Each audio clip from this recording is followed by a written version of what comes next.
Fala, gurizada B2 das minhas redes sociais. Aqui quem vos fala, Vinícius Kinksel, do canal Palavra de Satoshi. E como vocês aí do outro da tela já sabem, a ideia deste canal é levar a Palavra de Satoshi adiante. Hoje eu estou com duas presenças mais do que ilustres que Satoshi abençoou nesse tempo e espaço, nesse universo, neste momento. Meu amigo Fabiano, minha amiga Adriana. Então, por favor, vou pedir para vocês se apresentarem após a vinheta de Satoshi. Bora, a vinheta de Satoshi.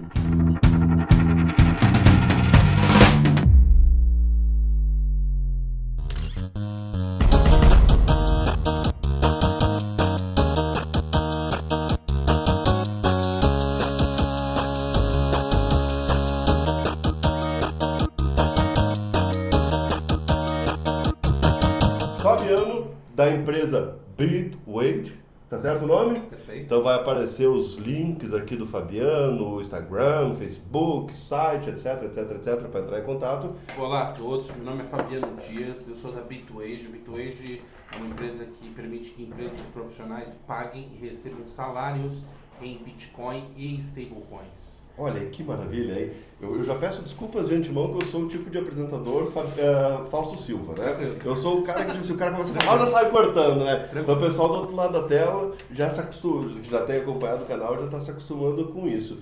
Então, tu criaste uma empresa que faz com que as pessoas recebam um salário tanto em Bitcoin como em stablecoin. Sim, na verdade eu não sou o criador são dois caras saídos da Oracle. Criaram em 2014, o John Lindsay e o Jonathan Chester. Eles são os verdadeiros criadores. Eu me junto à empresa no começo de 2016, então eles criaram a empresa no meio de 2014. E ali então foi pago o primeiro salário em Bitcoin da história. Olha aí. Então isso aí até acabou definindo a vocação da Bitwage de sempre ser, então foi a primeira, sempre ser a primeira. Então foi a primeira a pagar fundos de pensão em Bitcoin, foi a primeira a pagar o salário de um atleta em Bitcoin. Olha aí, que legal. E aí a gente segue sempre com essa orientação de utilizar o cripto como um ponto de lança para o que a gente acredita ser a nova economia. Excelente. Então a galera do outro lado da tela sabe que aqui neste canal a gente conta o tempo, espaço pós-Satoshi. Então aqui no Ocidente nós contamos tempo, espaço pós-Cristo. Tudo certo, né? Então no ano 2014 pós-Cristo é o ano 5 pós-Satoshi. Porque Satoshi nasceu em 2009. Sim. Então, a partir de 2009 é uma nova contabilidade de tempo e espaço.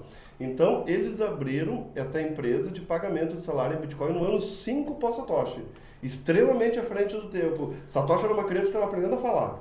A gente mesmo, quando conta a história, o timeline da tecnologia junto com o timeline da Bitwage, a gente coloca 2009, a primeira transação Gênese, 2010 a primeira transação comercial, que é o Pizza Day, que a gente está se aproximando, e é o primeiro pagamento de salário em 2014. Então, da criação ao primeiro salário, 5 anos. Nossa, excelente, excelente. Vamos abordar mais sobre isso. Agora eu vou puxar a bola para a minha amiga Adriana. Adriana, por favor, apresente-se para o pessoal que está do outro lado da tela, por favor. Obrigada. Oi, gente. Bom dia, boa tarde, boa noite. Meu nome é Adriana. Eu sou advogada no Brasil e em Portugal. E falando de marcos históricos, eu acho que eu sou a primeira advogada que aceita cripto. Olha aí, eu tenho falado com as pessoas, elas acontecem, nossa, o pessoal do meio, né? Caramba, você aceita Bitcoin? Eu falo, a gente aceita, porque é a moeda, não tem como, né? E nosso foco agora está sendo justamente ajudar o pessoal a ter mais liberdade, abrir empresa em Portugal, fazemos Startup Visa, cidadanias, abrimos conta em banco, tudo que precisar de burocracia de lá, a gente tá tocando aí. Obrigada aí pela oportunidade de estar no canal. Excelente, até uma oportunidade de falar contigo sobre isso, porque Portugal está sendo a referência europeia de cripto. Sim. Né? Apesar de ter atualmente uma filosofia mais socialista, né? A ideia do canal não é entrar no debate político, mas é uma questão ideológica que o Bitcoin também entra nada junto. Mas, por incrível que pareça, o Portugal está sendo uma entrada muito forte no mundo cripto, até porque eles não estão cobrando imposto sobre o ganho de capital. Então, muitos bitcoiners estão abrindo conta, indo morar e pedir cidadania em Portugal. Eu, particularmente, conheço muitos players que estão se mudando para a Europa, especialmente Portugal, muitos P2P assim como eu, que estão residindo lá em Portugal exatamente por isso, porque lá não é cobrado ganho de capital, então a pessoa que comprou, por exemplo, em 2015, 2016, o Bitcoin valia R$1.000, vou falar em real, tá? Quando eu entrei na Bitwage, um Bitcoin valia algo em torno de $400.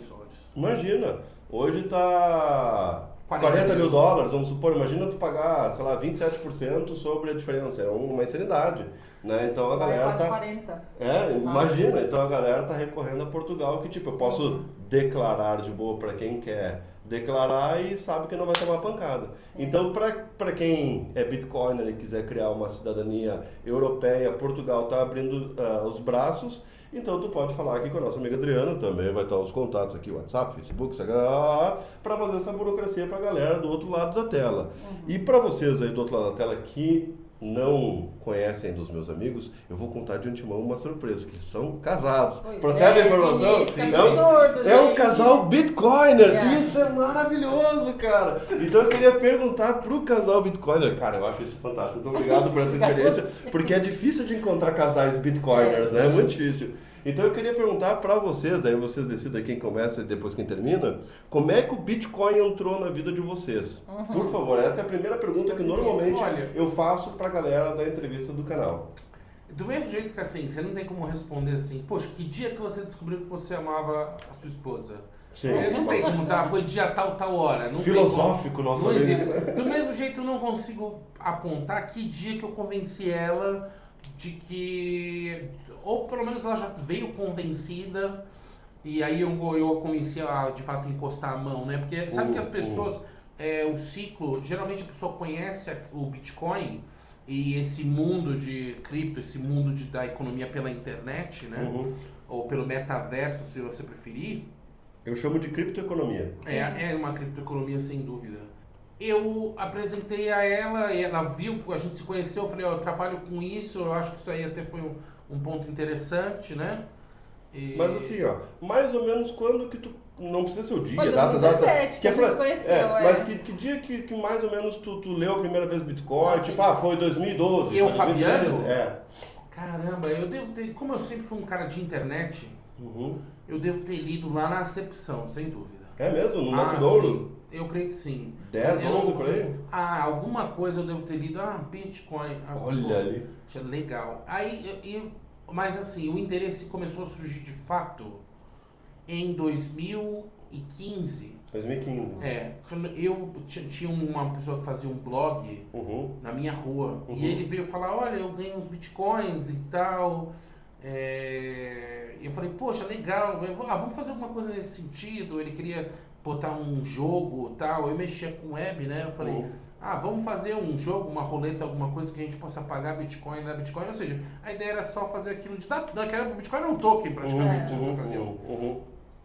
E aí até conversei com meu irmão, inclusive, que não era um cara de tecnologia, ele falou, não, isso aí é um negócio legal, dinheiro é esse mesmo, quer dizer, ele tinha um entendimento, mesmo ele não sendo tecnologia, ele tinha um entendimento de como o dinheiro funcionava. Então, eu não passei aquela fase que eu vi muita gente escrever, que eu vejo muitas vezes, porque, não te chamaram de louco? Não, porque na minha família as pessoas meio que já entendiam com a gente de comerciante, já entendia como a coisa funcionava. E aí como esse projeto do blog não deu certo, eu acho que esse amigo continua sendo blogueiro, inclusive. E aí eu fui pesquisar mais, obviamente, que eu ia começar a desenvolver alguma coisa a respeito. Aí eu entrei na comunidade do Rodrigo Souza, da Blink Trade. Ele ajudava profissionais a ir para os Estados Unidos para trabalhar na área de tecnologia, preferencialmente na área do Bitcoin, porque era a área que ele já atuava, né? E ali, através da comunidade, ele me ajudou não só a mim, como diversas pessoas também. Foi um cara muito importante nessa fase do Bitcoin brasileiro, tá? Poucas pessoas às vezes o conhecem, porque ele tem aparecido pouco, mas foi um cara muito importante nessa etapa. A fundação da Foxbit parte dele, e ele auxilia a Bitwage, e a Bitwage passa a ser parceiro da Foxbit nesse momento e o Fabiano entra na história. A Isso Bitwage é na fevereiro de americana. 2016, sim. Ele se conhece, o Rodrigo E aí o Rodrigo conhece fez o meio de campo para trazer o Brasil e tu entrou. ele conhece o John Jonathan nos Estados Unidos, me apresenta pra eles e aí a coisa começa. Ah, mas que maravilha. E quando vocês se conheceram em 17, 2017. tu já conhecia o Bitcoin? Já tinha ouvido Você falar? ouve falar, porque imagina, eu, advogada de humanas, a família toda funcionária pública, já tinha tomado umas pílulas vermelhas ali, mas o Fabiano foi realmente assim, atropelou, que eu costumo Chegou falar chegando. para as pessoas, como assim? Você é advogada, tem cidadania, fala inglês, o que você tá fazendo no Brasil? Daí acendeu aquele pum, aquela interrogação, né? Aí a gente começou a planejar e tamo aí. Nossa, vocês se conheceram bem no hypezão de 17. Foi assim, tipo, aquele tapa, né? Aham. Porque No ano 8 foi me pós-Tocha. resgatou, Foi um pouco vamos dizer antes, tá? assim. A gente conheceu um pouco antes. Porque Não, foi no a final gente já tava de junto com setembro o de hype, 2017, assim, o grande, né? eu vejo que Final de um 2017. evento importante, inclusive até para quem estuda o movimento do preço do Bitcoin, é fatídico dezembro de 2017. Porque Sim. ali o preço, ali você tem a entrada da economia Tether, o Tether começa a se infiltrar como para usar o instrumento de trade, porque ele te dá um valor fixo, né? Sim. Pelo menos para quem está acostumado a trabalhar no mercado, é um valor fixo. Sim. Né? É algo pra similar. um. É algo similar ao que ele tinha numa ferramenta, por exemplo, eu já trabalhava com ativos e agora tinha como migrar para esse novo, porque eu tinha a mesma base. Porque antes você tradeava um par cripto, muitos olhavam aquilo e falavam, será? Quando agora você tinha um par cripto dólar, a pessoa falou, agora é igual aos ativos que eu estou acostumado a tradar. E naquela ocasião, naquele exemplo, você vê o preço migrar de 12 para 20 mil, de 10 para 20 praticamente. Questão de 2 semanas. Sim. E ali Comprou o preço. entra um novo público, Foi. né? Eu não sei se exatamente a economia até teve, se foi 100% do impacto, mas certamente foi alguma parte. Sim. Inclusive a gente estava num evento de Bitcoin no LabitConf em Bogotá. É mesmo. E a gente já estava junto há alguns meses nessa ocasião. Tá? Vai ter agora em Buenos Aires, esse ano. Vai. Sim, pra quem assistiu o vídeo esse ano, 2022, no ano 13, pós-Satoshi, vai ter na Argentina. Porque daqui a pouco a pessoa tá vendo esse vídeo daqui a 10 anos, né?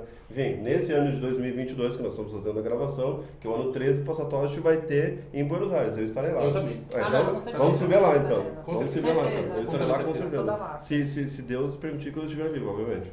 E aí, ou seja, foi antes daquele hype, porque aquele hype, inclusive, porque eu falo que ele é uma excelente referência para os estudantes do movimento de preço. Porque antes daquele evento, do final de 2017, estava totalmente reduzido àquela subcultura de pessoas de internet ou de criptografia, né? Então, aquelas pessoas levaram o preço até 10 mil. Então, quais são as chances de... Aconteça o que acontecer. Se a criptografia continuar segura e tudo aponta que deve continuar, ele jamais vai cair debaixo desse preço, porque essa subcultura, essa comunidade não vai largar o Bitcoin. Sim. Chegou a cair, né? No ano seguinte, No ano chegou a cair. Nossa, horrível. Inclusive foi lá BitConf em Santiago, todo mundo tava preço lá. cair ali. Mas sabe que para quem estava no meio, sabia que aquela queda Era momentânea. Era. Era uma oportunidade. Que nem Era. hoje. No dia de hoje, quando a gente está gravando o vídeo, Tanto que né, ele não tardou para estilingar daqueles 3 de volta para os 10.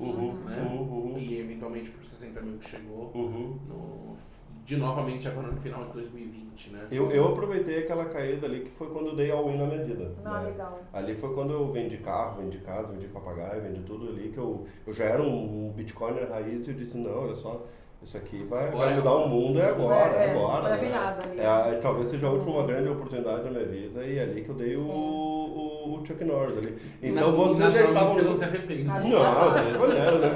Hoje a minha vida mudou muito, né?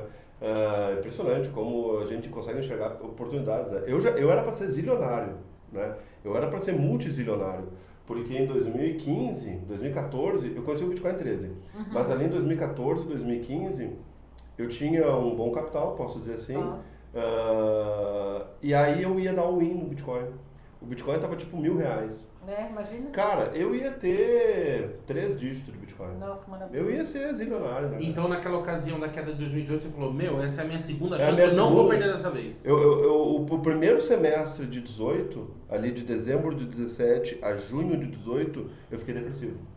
Eu fiquei depressivo, eu não queria sair de casa, eu não, sabe, meu pai e minha mãe estavam muito preocupados comigo, assim, e tal. Porque, tipo assim, eu trabalhava na empresa da família E o meu pai tinha uma calculadora na mesa dele e eu pegava a calculadora e eu começava a fazer cálculo. Eu era para ter dado all-in com Bitcoin R$1.000, o Bitcoin tava R$20.000. Tava R$70.000. E eu fazendo o cálculo sobre se eu tivesse dado all-in com 1.000. Agora tá 70, vezes 70. E eu fazia o cálculo. Caralho, você não se conformava, né? Eu chorava, eu botava a cabeça no travesseiro, eu chorava, dizendo assim, cara, era pra eu estar no Caribe, era pra eu estar aposentado com 29, 30 anos. Eu vi e não fiz. Tá ligado? Eu fiquei, aquele primeiro semestre ali eu fiquei muito mal, assim, foi um baque muito violento pra mim, porque eu peguei o hypezão violento e eu acompanhei. E aí quando caiu de 2018, quando chegou dezembro de 2018, ele chegou de 70, ele bateu 20, eu disse, cara, é minha última chance. Então isso aí, sinal, né? que você refere como depressão, na verdade foi um agente transformador da sua alma que te informou e falou, não, eu entendi, eu tenho que sair e ensinar para as pessoas isso, porque não foi a primeira vez que isso aconteceu, vai acontecer para várias pessoas ao longo do tempo, para não deixar que elas passem o que eu passei. Não, foi muito louco, cara, foi um impacto muito forte na minha vida. E aí vocês, então, já tinham visitado eventos de Bitcoins antes do hype de dezembro de 2017? O meu primeiro evento de Bitcoin foi a BitConf em Belo Horizonte, em 2016. 16. Mas daí vocês estavam juntos? Não, ainda não. Não. Então ela foi no segundo. Tu foi no primeiro em BH 16. Evento que ela foi comigo? Foi pro Chile, não, foi o da... Foi do Chile, né, o primeiro que eu fui. Foi em São Paulo, no Chile, depois eu fui. Mas contigo, São Paulo assim, já fora tinha do país. Já tinha... Não pode ser no Brasil, não precisa ser necessariamente fora. Eu fui alguns em São Paulo, fui no, que ano no, foi no isso? Chile. É sequência, 16 né? ou 17? 18. Não, eu conheci no final de 2017. Vocês O conheceram primeiro no final de evento que a 17. gente foi junto foi em 2018 no Chile. Entendi. Então tu Assim, já pegou fora, a descida né? do hype. Com certeza. Vocês estavam junto quando no hypezão? Não, assim? isso foi da França, né, amor? Você falou que você gastava o dinheiro e ele voltava pra sua conta e... Ah, dinheiro não dava conta de gastar o primeiro spike da minha vida profissional no Bitcoin aconteceu em maio de 2017. A gente não então, tava na junto. época existia o cartão Zapo.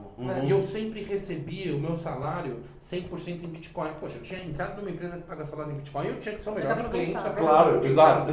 Né? Então eu recebi meu salário 100% em Bitcoin. Hábito que eu procuro manter até hoje. Eu só saio do 100% melhor quando eu quero testar outras coisas. Tá? Eu testar um Ethereum, cheguei a testar um Litecoin, cheguei a testar um stablecoin aqui e ali e tal, mas o foco é sempre Bitcoin. Tá? O Bitcoin é referência. O Bitcoin é a ponta de lança. Não tem que falar. A pessoa fala, não, mas eu estou interessado naquela que ganha 1.000. Bom, beleza, se você quiser ver a atenção e concorrer aos 1.000, cada um. Mas você pode jogar no calmo, porque, te digo, nenhuma vai pagar 1.000 se o Bitcoin não crescer. Exato.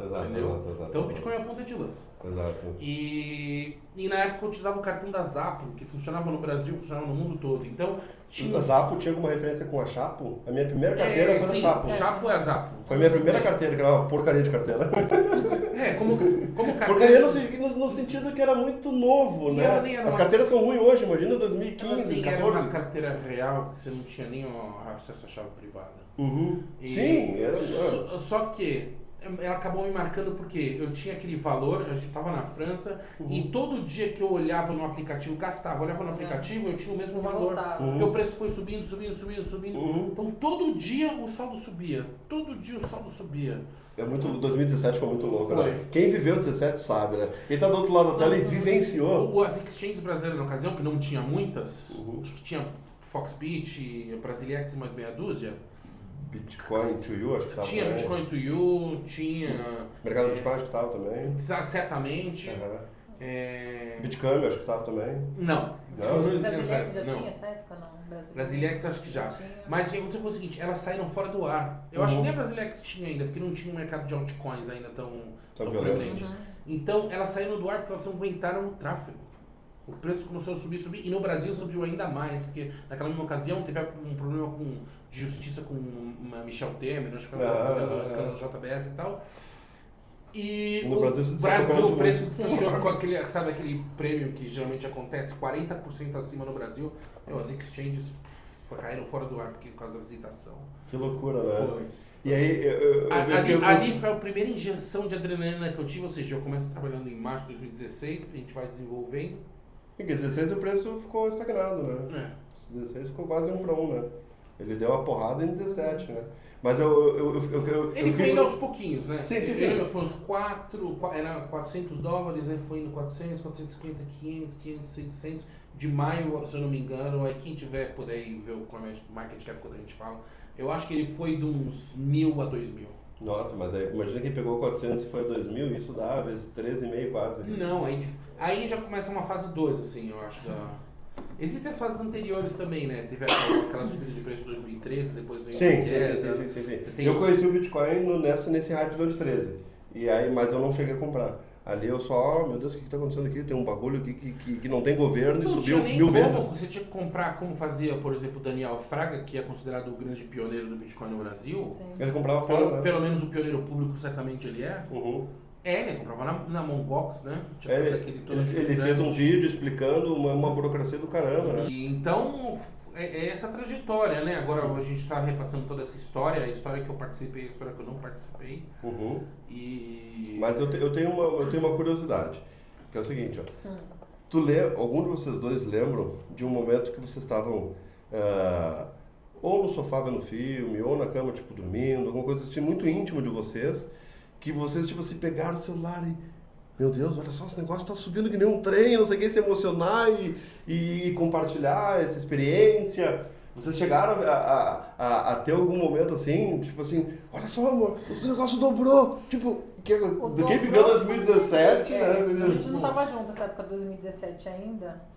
Mas já tava se conhecendo. Tá, não, a gente se conheceu no nessa final época do ano, quando nessa época dobrou, de maio, a gente ainda não tava junto. Ah, entendi. Mas eu fico ligado 24 horas lá o PC com a cotação, a gente olha assim, tipo, de minuto a minuto, todos os índices, né? Então quando muito desce, muito sobe, fala, não, hoje eu não vou olhar mais, deixa eu ir lá pra fazer outra coisa, porque é isso, gente. Mas de dobrar, amor, você lembra algum assim? Tipo... Olha, eu lembro mais, assim, me marcou mais, por incrível que pareça. Chegou no quase 70, com né? a alta, na verdade, das altas. O primeiro ganho grande que eu tive, porque quando eu comecei a trabalhar na Bitwage, a Bitwage tinha, assim, dezenas de clientes. Pagava uma centena de $100 mil, tinha pagado na operação internacional, que é onde eu trabalho, naquele ano, provavelmente não mais do que uns 300, 400 no global. Hoje a Bitwage paga na base dos $6 milhões mês. Então, o que eu me lembro é das altas, assim. O primeiro grande fenômeno foi com a Litecoin, assim. Eu tinha algumas Litecoins que eu comprei para teste e aquilo virou... Então, naquele primeiro ano, mesmo não tendo, assim, meu ganho, eu ainda tinha que ter um trabalho, eu dava aula de inglês. Uhum. Só que com o ganho da Litecoin, naquele ano eu já tinha ganhado... Mais que o salário Já tinha sido o melhor emprego do ano que eu tinha tido na minha vida. No segundo ano, aí eu fiz a mesma coisa com o Ethereum, de novo. Entendeu? Aí começou, quando eu ganhei com o Ethereum, isso aí foi na virada do ano... 19. Primeiro ano que a gente passou um ano novo junto. 2018. 17 para 18, foi, quando se conheceu. Teve uma alta do Ethereum também absurda, e eu tinha uns Ethereums também, e aí foi a mesma coisa, e naquele ano também, tipo, superou. E foi ali que começou o mercado de alt. Então as altas das altcoins acabam... Porque é muito absurdo, né? É muito massivo. Sim. Mas hoje... Eu tava em nano nessa época. Mas eu era nanista. Eu cheguei a tentar entrar na nano, mas quando veio a nano, eu já pensei o seguinte: beleza, legal, ganhar bilhete de loteria premiado, mas eu tenho que rodar um nó, porque assim, o que eu tô ganhando em conhecimento é o que eu vou ganhar. Porque o que você ganhar em capital, você tende, a não ser que você fique ali, que seja o ideal você converter aquilo em capital verdadeiro. Eu te falei assim, eu tenho que converter esse capital em ensinamento. Porque se o setor realmente vai durar 20, 30 anos, o setor vai estar bombando quando eu estiver partindo da terra, eu sou um dos pioneiros, eu quero estar lá em cima quando a coisa estiver lá em cima. Então eu tenho que reverter isso em conhecimento. Não adianta eu reverter isso em bem de consumo, né? Comprar um carro, entendeu? Não seria certo, não seria inteligente da minha parte, entendeu? Se eu confio no setor, eu confio. Então eu tenho que investir no setor. Aí quando chegou a nano, eu tentei rodar um nó e eu achei complicado e bugado. Foi aí que eu comecei a ver. Aí eu tentei rodar um nó do Ethereum muito grande, tinha que reservar uma máquina inteira só para aquilo. Aí tentei rodar o nó do Decred, também era um negócio delicado, inclusive até para você ter a carteira tinha que rodar um nó naquela ocasião. E foi aí que comecei a ver, peraí, Bitcoin é o lance. Sim. Bitcoin, eu quis rodar o nó, rodei o nó. É muito fácil, né? Entendeu? Quer uma mineração, ainda pegamos o fundador da Bitwage, o John Lindsay, ele minerou com pendrive. Nossa Senhora. Né? Então o que eu enxerguei? O Bitcoin é onde a comunidade está, é o verdadeiro software livre, onde todo mundo tem a maior base de acesso. Então todos os outros, primeiro, não são tão livres quanto o Bitcoin, porque você tem o Ethereum, tem lá o Vitalik, a Litecoin tem o Charlie Lee, então tem as fundações. Então essas fundações acabam funcionando como referência dessas tecnologias. Então não existe, tem a comunidade, mas a comunidade é subjugada aos criadores, porque mesmo a comunidade, na hora que ela tiver dúvida, ela vai naturalmente pensar assim, pô, perguntaremos ao Vitalik, que ele é a referência máxima, ou aos seus caras que ele deu a faixa preta, os caras... A beleza do Bitcoin não tem um rosto, né? Não tem, então é da comunidade para baixo. Né? Nasce sozinho, né? Até o próprio cara que teria sido o criador da comunidade em si, o Satoshi, ele falou bye bye, não estão mais aqui. Isso foi uma coisa de gênio, né? Porque a ideia do Bitcoin não é lucrar, né? A ideia do Bitcoin é trazer uma certa liberdade e não voltar mais para o dinheiro controlado por políticos. Essa é a proposta do Bitcoin. Eu duvido que o Satoshi tenha ficado atrás do computador lá programando e fazendo toda a filosofia, a ideia, né? Para dizer assim, não, eu só vou criar um ativo para que a galera faça trade e lucre e volte pro dinheiro total. Isso não entra na minha cabeça. Se fosse esse o caso, ele já teria mexido na quantidade de Bitcoin que Exato. na carteira do Satoshi. Exato. A ideia é justamente, aqui, o fato de ter uma carteira que pertence ao Satoshi, que nunca vai ser mexida, é a assinatura da anonimidade. Exato. Ou seja, eu sou completamente anônimo, porque se ele gastar aquele dinheiro, ele deixa de ser anônimo e passa a ser o dono dos bens que ele trocou Bitcoin por. Entendeu? Ele é 100% anônimo, ele só existe. Então, ele só existe na rede, sendo um metaverso totalmente subjugado sendo o filho, né, do lance que é a Web3. O Satoshi é o verdadeiro pai da tal Web3. E ele inaugura a Web3 criando um negócio que só funciona na net, e na rede internet, e uma riqueza que ele deixou lá, guardada. Né? Ele não trocou por coisas no mundo, né, na economia tradicional. Sim. Né? Ou seja, ele é o criador de fato de algo, de uma nova fase da tecnologia, sem sombra de dúvida. Eu diria que uma nova fase da humanidade. Tá, mas deixa eu perguntar uma coisa para minha amiga Adriana. Opa.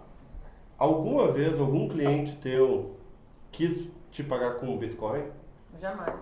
Ainda não chegou esse momento ainda? Eu nem cogito, porque o pessoal da área, o pessoal de humanas normalmente, é pessoal mais assim, é legalista, né? Então mais, só posso dizer, medroso. Então, às vezes você conversa até com colegas ou com pessoas da família, mas isso é seguro, mas não é lavagem de dinheiro, porque a gente foi formado na faculdade a pensar só na parte ruim da coisa. Então, você fala com um colega, ele fala, mas é regulamentação, o cara não quer saber do produto, o cara não quer saber da tecnologia. A gente foi formado para isso, então é difícil você entrar na mente principalmente dos colegas, né?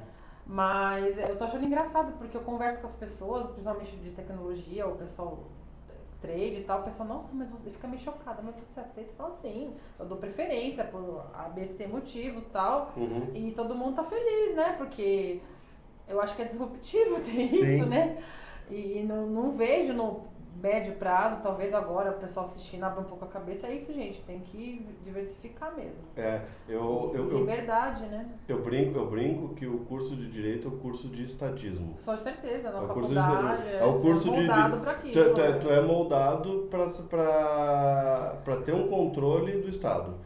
Se o Estado diz que se o Estado não nem o teu positivista, né? Se o Estado não bota a caneta, então eu não quero. Então é uma coisa feia, positivar é um termo verdadeiro, né? Se você falar aí, pode falar, meu ver. Exato. Se o governo não botar a caneta dele, então é uma coisa feia, boba, chata, uma coisa ruim. Quando o governo põe a caneta, as pessoas vão dizer, não, agora está positivado. Quer dizer, antes era um negócio negativado.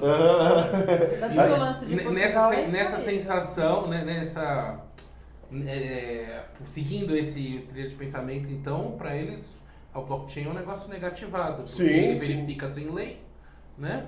Exato, é uma coisa ruim, né? Para quem normalmente tem a mentalidade estadista. Ou seja, um absurdo. Um absurdo. Mas aí quando a gente se conheceu, tu falaste uma frase que eu gostei muito, como é que é aquela da caneta e do... Sim, o que muitas pessoas não sabem é justamente isso. E pessoas que, às vezes até do setor financeiro, pessoas com nome de renome no setor financeiro, eles só enxergam a ponta do pessoal que está...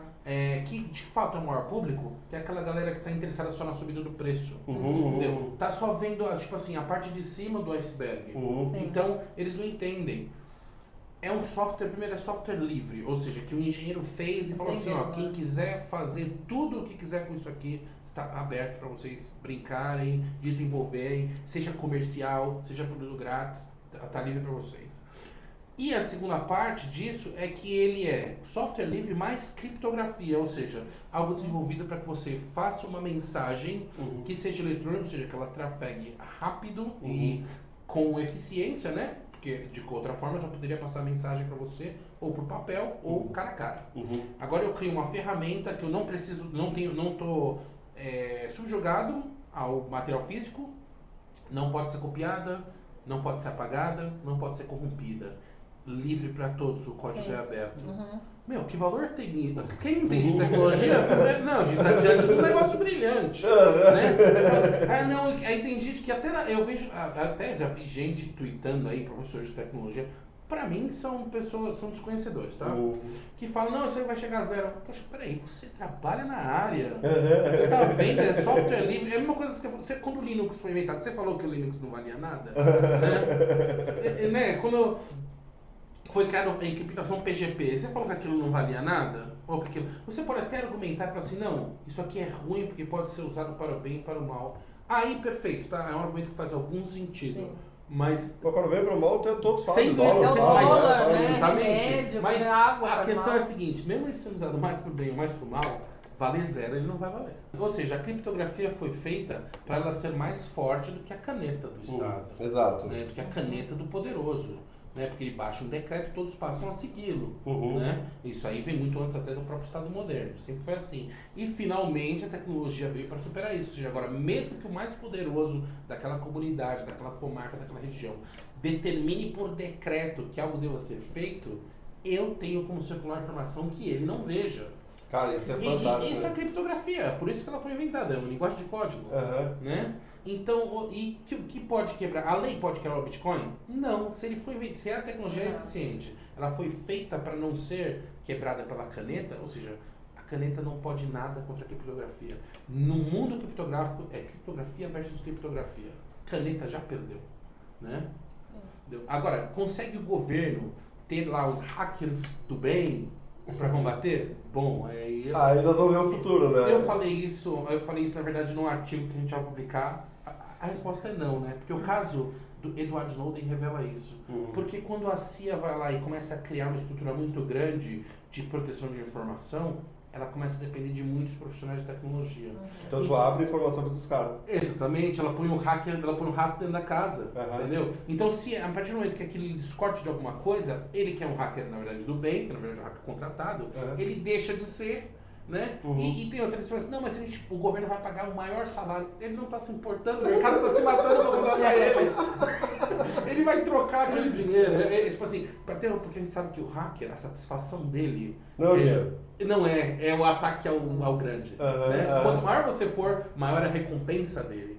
E ele está feliz com aquilo. Então não tem como, novamente, esperar com que o governo tenha a master blockchain do mundo, assim, não vai acontecer.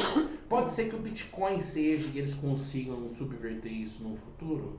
Eu espero que não. Aí daí vai o trabalho de caras que nem você para que não deixar que essa coisa caia nessas mãos erradas. Exato, eu agradeço muito a oportunidade de falar até com você sobre levar a ideia do Bitcoin adiante, seja através da tecnologia, seja através da parte jurídica. Até porque eu ainda estou buscando um evento Bitcoin raiz. Nós até estávamos falando sobre isso no evento lá, que é tipo assim, chegar no evento e tá tudo precificado em Bitcoin. Sim, né? Aceitando. A pessoa até aceita Bitcoin, mas eles nem sabem quanto é, o preço e tal. Tipo assim, não, aqui a camisa é R$50. Tá, mas tu pode pagar em Bitcoin? Pode, mas eu quero R$50. Tá, mas se eu te der essa tocha, tá, mas é para R$50. Tá, mas eu só estou no evento Bitcoin, eu vou pagar com Bitcoin, eu quero preço em Bitcoin. Vai demorar um certo tempo para isso acontecer, né? E eu acho que o primeiro passo para que isso aconteça foi a criação da Bitwage. Porque no momento que tu recebe salário em Bitcoin, tu começa a querer pensar preços em Bitcoin. Então não deixa de ser um passo a passo. Então a pessoa que criou a empresa estava muito à frente do tempo. Mas daí eu fico com uma dúvida. Vocês congelam o salário em Bitcoin ou é sempre na cotação do dia e está travado em dólar? O profissional, o cliente da Bitwage, que recebe o seu salário, ele já tem o seu contrato, né? O contrato dele está em dólares, né? Então o contrato dele não está em bitcoins. Quanto tempo tu acha que vai demorar para o contrato dele estar em Bitcoin? Já teve alguém que trancou em Bitcoin? Ó, o meu salário é 1 milhão de satoshi, independente da cotação em dólar. A única vez que eu escutei isso, na verdade, uma proposta dessa foi de um membro nosso do time também, que é lá o cara mais maximalista. Na verdade, tem 2 caras no time que são assim, master maximalistas assim. Porque tu imagina que tu assina um contrato de 5 anos. Eles são Pode ser que no primeiro ano tu perca, no segundo tu perca, mas depois do bagulho vai, né? E aí? Tá bem, né? Tá aqui, ó, 1 milhão de satoshi, independente da cotação. E aí? Sim. Então, você vai preferir, se você, aí vai depender de quem está apostado no preço, né? Se eu acho, assim como você, eu aceitei 1 milhão de satoshis com você. Se eu acho, como você, que o preço vai subir, eu vou preferir te pagar agora. Se eu acho que o preço vai cair, eu vou preferir te pagar a prestação. Então aí a gente entra na questão da, tipo assim, projeção de mercado. Sim. Tá? Mas normalmente esse tipo de contrato é de anos, né? Eu vou fazer um trabalho para um freelance de 2 anos.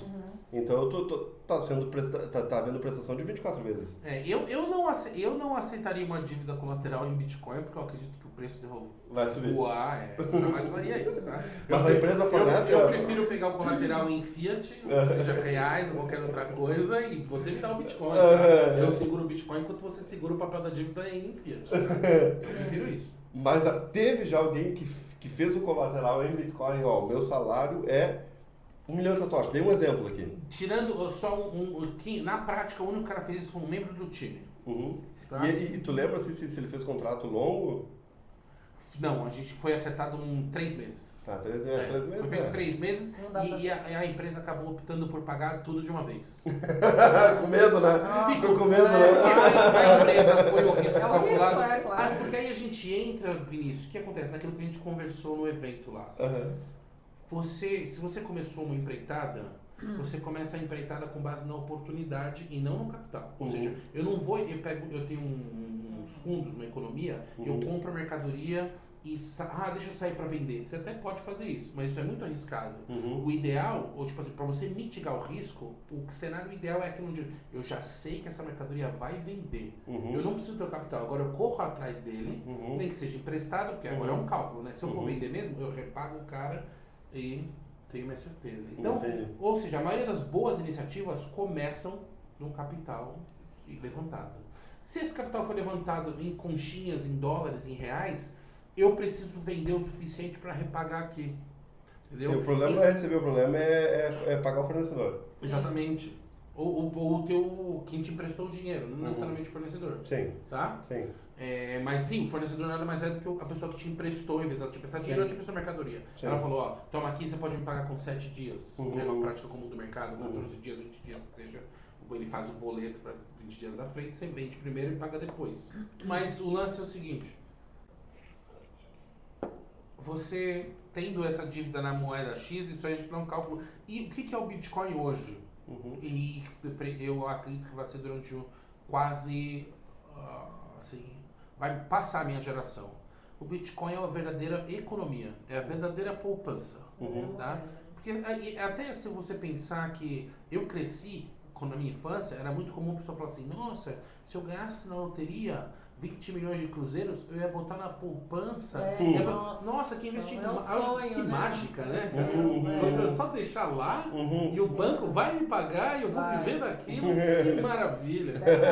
Onde é que estão esses anjos hoje? Só você levando do colo, a verdadeira poupança só pode ser aquela onde as regras são abertas, ninguém pode hackear e todo mundo pode ficar seguro. Só isso pode ser a verdadeira poupança, isso é o Bitcoin. Né? Então, sendo o Bitcoin a verdadeira poupança, mesmo que se o cara tiver que vender a mercadoria, ele vai ter que gastar o dinheiro todo. Porque se ele fala assim, não, eu quero expandir o meu negócio. E nessa hora o Bitcoin não serve. Porque ele está investido no seu próprio negócio. Ele está tomando risco. Se ele passar a acumular Bitcoin, ele está tomando menos risco. Se ele tiver, mas se ele falar assim, não, mas pelo menos um satoshi eu tenho que adicionar, porque senão, porque ganhar dinheiro e não guardar é um negócio que não é saudável. Sim. E o Bitcoin ensina isso, né? Porque quando a gente tem a moeda estatal, a gente tem um ensinamento de não poupar. Isso, mas aí ele pode fazer algo, por exemplo, ele não precisa necessariamente aceitar o Bitcoin no ponto de venda. Ele pode aceitar a moeda, seja moeda local ou qualquer moeda melhor do que aquela que ele está endividado na mercadoria, e ali no próprio ponto de venda programar para que guarde X%, para que o satoshinho vá subindo, porque o número de satoshis é um medidor de saúde financeira. Quanto mais você tem, melhor você está. Se todo dia você adicionou um satoshi, sua saúde está melhorando a cada dia que passa. Independente da condição. Se você um dia gastou, um dia comprou, um dia gastou, bom, você vai ter que fazer o cálculo se no final de um certo período tua saúde melhorou ou piorou. Com certeza. Se o teu número de satoshis piorou durante aquele período do ano, esse ano não foi bom economicamente para você. O ano bom é aquele que você aumentou a quantidade de satoshi de janeiro a dezembro. Exato. Independente da condição. Independente da conta em satoshi. Aí a gente esquece a cotação. Porque a cotação também depende do dólar. Se o dólar apreciar, vai mudar a cotação. Se o dólar valorizar também. Porque o pessoal acha o seguinte, não, o Bitcoin é volátil, o bom é o real é fixo. Não. O teu dólar tá mais alto. O real é muito mais... Né? Tenta ir para os Estados Unidos comprar real para tu ver quão fixo ele é. Né? Tá lá nos Estados Unidos e volta pro Brasil e tem que converter dólar para real. Aí tu fica vendo a cotação do real. Aí tu vai ver o quão fixo ele é. A bem da verdade, para o pessoal que não sabe, nas casas de câmbio nos Estados Unidos, tirando nas grandes cidades, é capaz de nem aceitar no teu real. Só em Miami, talvez. Sim, eles vão ter lá para euro, para dólar canadense, para dólar, 7 moedas.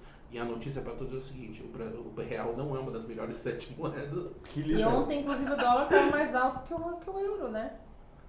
Chegou. O dólar passou o euro? Passou um pouquinho. Não tava sabendo disso. Nossa, lá, eu não soube isso. Eu não soube essa disso. informação também. Tá em cerca de... não. Que eu fui acertar lá com o meu Não sócio. creio. Eu acho que pode ter chegado no máximo a 1.05, mas de passada. Pouca coisa, assim. Mas uma coisa que eu vi esses tempos aí, até é que o Bitcoin ele tinha se tornado a 10ª moeda no mundo em market cap. Acho que isso aconteceu esse ano 2022, 13, passa a tocha. Tipo, o Bitcoin já figura entre as 10 maiores moedas do mundo em market cap. Quanto tempo para chegar lá top 3? A gente espera, eu acho que vai ser bem mais rápido do que se imagina. Eu acho que essa economia de metaverso, né? Que o pessoal entende metaverso como, quando você fala metaverso também, na cabeça do pessoal que não sabe o que é uma criptografia, não sabe o que é um software livre, só acha que computador, ela acha que celular é isso, computador é outra coisa. Não, tudo é computador. Até a tua Smart TV é um computador também. Tá? Inclusive a tua Smart TV tá rodando Linux, você nem sabe. Mas, então, para o pessoal que não sabe, ele diz assim, metaverso, o que ele imagina? Um cara com óculos.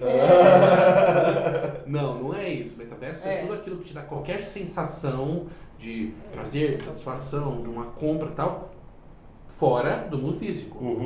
Então, quando você está ali assistindo um vídeo, né, aonde está aquele vídeo? Aquele vídeo não está no Brasil, não está na Argentina, não está nos Estados Unidos. Não está num país físico. Não, tanto que você pode estar até na estação espacial, você vai ver aquele mesmo vídeo.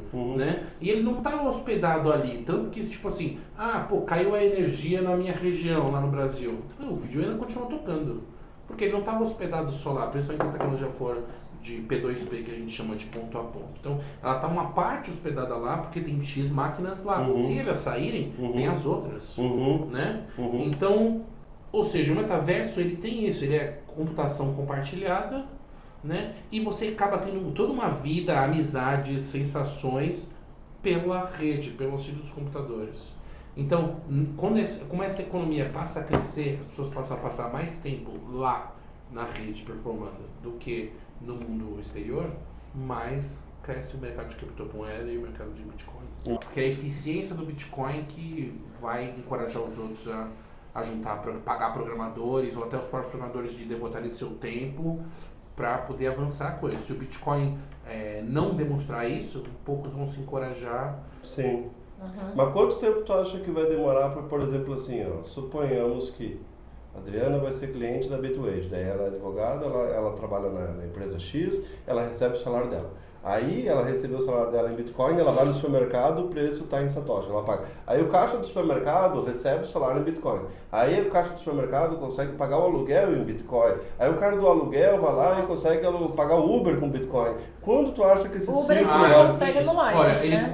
o preço de prateleira em Satoshi, eu acho que ainda vai tardar um pouco. Uns 20 tá? Eu acho que um preço de prateleira em Satoshi, não assim em todas as prateleiras, mas em algumas prateleiras, o preço em Satoshi a gente vai ver, eu acho que eu vou estar já velhinho, Uns tá? 20 anos, né? Agora, da gente você poder pagar o pessoal com alternativa de pagar em Bitcoin ou em qualquer outra altcoin também, eu acho que em 1 ou 2 anos, no máximo.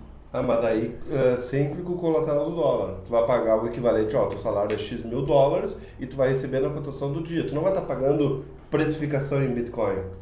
O dólar, eu acredito também que nesse processo o dólar tende a ser, nesse processo de 1 a 2 anos, o dólar tende a ser substituído por outro valor, que eles vão propor que seja composto por um pacote de moedas. Mas tu acha que tão curto prazo, em 1 ou 2 algo anos? similar ao que é o SDR hoje, eles vão criar algo Em para 1 ou 2 varejo. anos? Eu acho que sim. Muito pouco prazo. Não vai tardar, as pessoas vão ficar espantadas porque o que a gente viu durante esse período da pandemia é isso, a velocidade com que as coisas podem mudar num cenário de dificuldade, né? Então, como as pessoas, se alguém ia dizer para mim, vamos voltar lá em 2019, em quanto tempo você acha que metade da força de trabalho vai estar trabalhando em casa? E eu te falasse que vai ser ano que vem. Você ia falar, não, é muito rápido. É verdade. Aí a gente está em 2022 loucura, e hoje grande parte, eu não saberia quantificar em números, mas é um número com certeza que ninguém poderia prever. É verdade. Né? Então, ou seja, num cenário de dificuldade, as coisas tendem a mudar com uma velocidade incrível. O trabalho remoto é um exemplo disso. O que tu acha que vai acontecer daqui a 10 anos, no ano 23 pós-Satoshi, 2032 pós-Cristo, que vai ser quando vamos minerar o primeiro bloco com menos de 1 Bitcoin? Como tu acha que vai estar o mundo? Nossa. Em 2032. Em 2032 nós vamos fazer a primeira mineração de bloco com 0,75 BTC. Como vai estar a criptoeconomia? Em geral, assim. Eu acho que nessa ocasião a criptoeconomia já vai ter assaltado totalmente a economia formal, né? O comércio pela rede, né? O comércio que é feito virtualmente vai ter superado o comércio físico por completo, tá? Tipo assim, vamos querer um McDonald's já não vai ser físico. Nós vamos ter pouquíssimos ou quase nenhum trabalho de varejo. Empresas como o McDonald's vai ser tudo eletrônico, tá? Eles vão se livrar da parte de balcão completamente. Se for eletrônico, o Bitcoin é a melhor moeda. Sim. Eu concordo que sim, mas eu não acho que o mercado deve concordar que sim. Não vai ser. Porque do mesmo jeito que eu falo pra você, Vinícius, hoje o melhor lugar para você guardar dinheiro é o Bitcoin. Eu tenho plena certeza disso, mas o mercado tem plena certeza disso? Não. Né? Então, seria melhor que a gente pulasse direto pro Bitcoin no mundo ideal, no mundo dos sonhos? Eu acho que sim. Mas eu não creio que o mercado pense assim. Entendeu? Entendi. Então eu acho que o mercado vai ter que passar por uma etapa intermediária, vai ter que perder tempo, essa é a verdade. Sim. Perder tempo. Por isso que eu falei 2032, não 2025. Sobretudo porque também aí a gente entra naquele lance assim, interessa as verdadeiras, os poderosos, interessa as pessoas que hoje detêm o mercado, que isso aconteça com essa velocidade. E é nessa projeção que a gente se baseia, até voltando aí para os analistas de preço. O analista de preço, ele se baseia não na sua, tipo assim, ele usa a técnica de preço, obviamente, mas ele sabe que o papel da baleia é gigantesco. Entendeu? Então ele fica com o olho na análise técnica, mas ele fica com o olho na movimentação das baleias. Com certeza. Entendeu? Então, jogando pela movimentação das baleias, olhando do ponto de vista comercial, as baleias não estão inclinadas a fazer com que o Bitcoin seja esse produto de ponto de venda, que nem a gente viu que as em El baleias Salvador. não querem? As baleias não querem? Assim, essa migração do dinheiro e fazer um Bitcoin moeda mundial na prateleira, eu não vejo essa tendência, pessoalmente não vejo. Mas por interesse das baleias, se tu fosse, suponhamos que tu seja uma baleia, tu gostaria que o Bitcoin se tornasse a moeda referente? O quanto que não valeria os teus Bitcoins? Difícil, né, supor que se eu fosse uma baleia, eu não estaria aqui, né? Uma baleia hoje é o que? 80 BTC? Eu provavelmente... 80 BTC já é considerado uma baleia? 80. É assim que o mercado Por aí, né? 80 é bom, hein? Pô, 80 é bom pra caramba. Eu estaria provavelmente... Não estaria aqui, pelo menos não falando dessa ideia, mas se é do interesse dessas pessoas que têm grande rol de Bitcoin, que não muito, tipo assim, a maioria delas não se oporia, mas elas também não estão trabalhando para isso. Então vamos olhar para as pessoas, para os grandes investidores do mundo cripto hoje e dos grandes detentores de Bitcoin, vamos pensar assim, sem mencionar nomes. Eles estão trabalhando... Até porque o Bitcoin não tem nome, né? Vamos pegar o exemplo do Michael Saylor, que hoje é a maior baleia de Bitcoin que a gente conhece comercialmente. Mas ele com o CNPJ, a gente não sabe quanto Exatamente, CPF. Exatamente. Aí a MicroStrategy está inclinada a criar soluções para ponto de venda? Não. Então já entra o indicador aí. Uhum. Sim, eles querem acumular para fazer lucratividade para quem investiu. Exato. Hoje o que eles têm feito é justamente... Hoje, na verdade, a impressão que eu tenho aí, na verdade é um palpite meu, que ele pensa assim, etapa 1 é comprar Bitcoin enquanto ainda tem no mercado, que a gente conversou também no dia do evento. Vai chegar um momento que vai ter pouca liquidez no mercado. Com certeza. Entendeu? E as negociações vai ser aquilo, um vende, outro compra na hora. Porque hoje você põe no livro de ofertas... Fica parado um tempo. Fica ali, aí um compra, outro vende. A coisa vai ser tão instantânea que o banco vai acabar, porque você tem o preço de venda e o preço de compra, o verde e o vermelho, que está com o livro de oferta. Às vezes até distancia, né? Quando o mercado estiver igual, não. O mesmo preço de compra, preço de venda. Vendeu, comprou, comprou. Sim. Nós estamos vivendo a última geração com a oportunidade de comprar um BTC inteiro. Porque ele ainda vale um terreno, um apartamento. Daqui a 5 anos vai ser mansão, então pouquíssimos vão ter condição. É a última oportunidade para quem do outro lado da tela tiver condições de ter um Bitcoin agora. Eu creio sim. Mas infelizmente aqui a nossa amiga bateu na porta aqui porque nós alugamos um espaço. Ela disse que temos que liberar a sala, então infelizmente o vídeo acabou, mas faremos outras com certeza, pode ter certeza que vou chamar os amigos, porque o bate-papo é tão bom que dá vontade de ficar 20 mil horas aqui, né? Então eu agradeço muito. Obrigada, Vinícius. Para quem quiser ir para Portugal, né? Quem quiser fazer vou deixar Portugal, o linkzinho aí vai de estar o linkzinho aqui embaixo. Preencher, e quem quiser receber salário em Bitcoin, temos o meu amigo aqui também, vai ter todas as informações aqui no vídeo aqui. Eu agradeço muito o bate-papo. Valeu. Espero que vocês tenham gostado, espero que o pessoal do outro lado da tela tenha gostado. Então, curta, comente, compartilhe, divulgue, nos ajude a levar a palavra de Satoshi adiante, que esse é o propósito do canal. E quanto mais pessoas entenderem o Bitcoin através das palavras dos entrevistados, um melhor mundo financeiro nós teremos de saúde, como ele bem disse agora há pouco. Então, aumente o seu Satoshi para ter uma melhor qualidade de vida. É isso, galera. Obrigada, então, pessoal. até a próxima. Valeu, tchau. Gostou do vídeo? Então ajude a levar a minha palavra adiante. Curta, comente, compartilhe e divulgue. Viva Satoshi!